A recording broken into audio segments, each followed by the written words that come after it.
Makanya kita ini lebih mudah terprovokasi dan emosi karena kita termakan doktrin-doktrin sampah yang dikeluarkan oleh Sugi Nur seperti ini. Dia, Abu Janda, Denny Siregar, dan siapapun, kan Anda selama ini kan memframing saya itu pelacur agama, jualan agama, gitu-gitulah. Saya mengkritik rezim, ya, saya marah kepada rezim, terus Anda membuli saya. Jadi gimana? Ini muncul ide nih. Gimana kalau kamu, Anda, 10 atau 5 atau 20 buzzer ketemu, cukup lawan saya sendirian, ayo. Nonton sidang Sugi Nur di YouTube itu menyenangkan. Saya itu ketawa-ketawa karena pernyataan-pernyataan Sugi Nur yang suka nggak masuk akal. Tapi dia itu penuh percaya diri kalau dia pintar. Sugi Nur di kalangan jemaahnya dikenal dan dipuja sebagai ustadz atau ulama. Bisa dibilang Sugi Nur ini termasuk pintar di antara kalangan dia. Karena dia bisa memanfaatkan situasi untuk kepentingan dirinya. Dengan pakai brand Gus Nur, Sugi semakin memantapkan dirinya bahwa dia adalah seorang pengajar agama. Dia juga mendandani dirinya dengan aksesoris-aksesoris agama supaya orang makin percaya ke dia. Awalnya memang dia nggak terkenal. Tapi dia baru menemukan pasarnya sesudah terjadi polarisasi di dalam politik Indonesia. Sugi Nur kemudian mengambil segmen market pendukung oposisi dan kelompok 212 karena memang di sana banyak orang bodohnya. Sugi nggak mungkin dapat pasar dari pendukung Jokowi yang rata-rata adalah orang yang menggunakan akal sehatnya. Dan Sugi Nur tahu kalau dia itu minim sekali pengetahuan tentang agama. Ya wajar aja, masa remaja Sugi Nur dihabiskan di pinggir jalan dengan profesi sebagai pemain debus, copet, dan jualan obat di kaki lima yang kerjaannya itu menipu orang. Dan lewat jualan obat itulah Sugi Nur akhirnya tahu kalau dia bisa menghipnotis orang lewat ludah apinya. Karena terus dikejar-kejar Satpol PP, Sugi terpaksa harus menutup lapaknya dan beralih profesi. Kebetulan di negeri ini sedang tren jualan agama. Sugi langsung banting setir ke arah sana. Gak gampang ternyata dapat jamaah. Sugi lalu mengambil positioning mencaci maki Jokowi sebagai jualannya dengan bumbu-bumbu makian, jancuk, dobol, matamu picek dan sebagainya. Laku ternyata. Dia lalu diundang ke berbagai ceramah di rumah-rumah. Dan Sugi Nur ini juga gak gaptek. Dia lalu meluaskan pasarnya dengan podcast di YouTube dan ternyata jancuk dobolnya itu menarik perhatian orang. Maka semakin melajulah Sugi Nur diundang ke masjid-masjid untuk ceramah.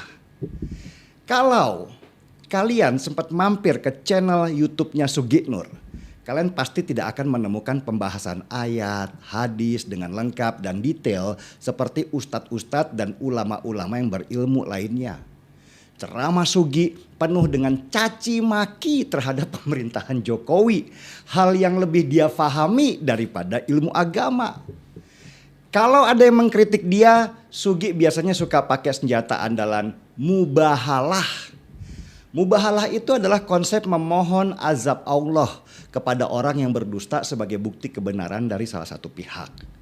Dan konsep mubahalah ini tercatat di ayat dan hadis ketika Nabi Muhammad memohon kepada Allah untuk menjatuhkan azabnya kepada para pendusta. Tapi itu yang melakukannya seorang nabi yang punya hubungan khusus dengan Tuhan. Dan Sugi meniru Nabi mungkin juga karena dia merasa ada hubungan khusus dengan Tuhan. Semakin banyak jemaahnya, Sugi pernah kepleset dan masuk penjara. Keluar penjara, Sugi Nur gak kapok karena dia juga gak mau kehilangan periuk nasinya. Maka dia mulai membuat konten-konten lagi dengan konsep yang sama, yaitu mencaci maki Jokowi untuk mendapatkan pasarnya.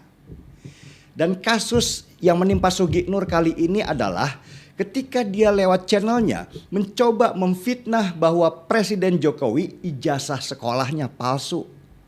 Dari sini saja kita tahu kapasitas otak Sugi Nur itu low budget.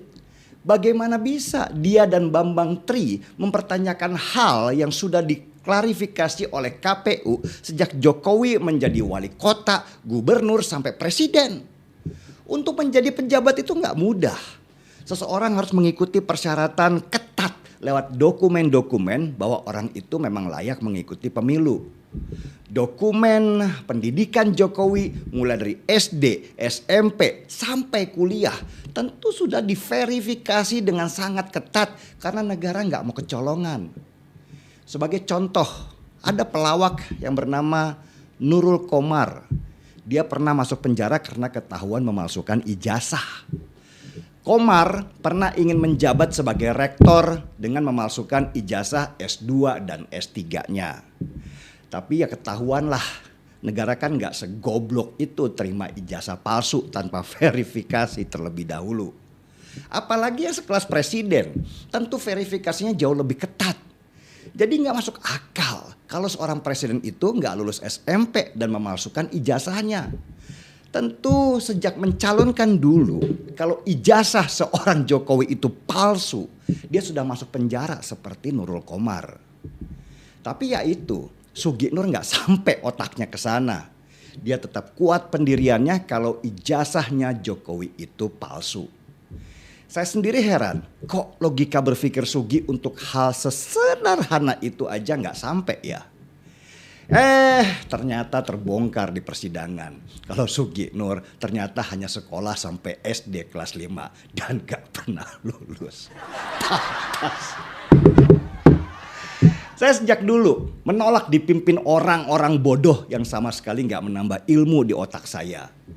Jadi ketika saya melihat Sugi Nur dulu mengaku ustadz, ya saya ketawain. Luar biasanya, ternyata pengikutnya si Sugi Nur itu banyak loh. Mulai dari pengusaha, dokter, profesor. Juga ada anggota DPR kayak Fadlizon yang kagum sekali sama Sugi Nur. Itu yang bikin saya kagum sama dia. Bagaimana bisa orang-orang berpendidikan tinggi itu manut ke Sugi Nur yang SD-nya aja nggak lulus. Tapi ya begitulah Indonesia. Negara berflower yang religiusnya itu luar biasa. Mirip dengan beberapa negara yang tingkat religiusnya tinggi tapi tingkat pendidikannya rendah. Seperti Afrika, Kolombia, dan lain-lain. Banyak orang-orang kayak Sugi Nur dengan berbeda agama memanfaatkan kebodohan jamaah untuk kekayaan dirinya. Dan Sugi itu memang fenomenal. Dia itu harus saya kasih penghargaan Jancuk Dobol Matamu Picek Award karena bisa membohongi banyak orang pakai agama. Sungguh saya harus angkat secangkir kopi untuk Sugi kali ini.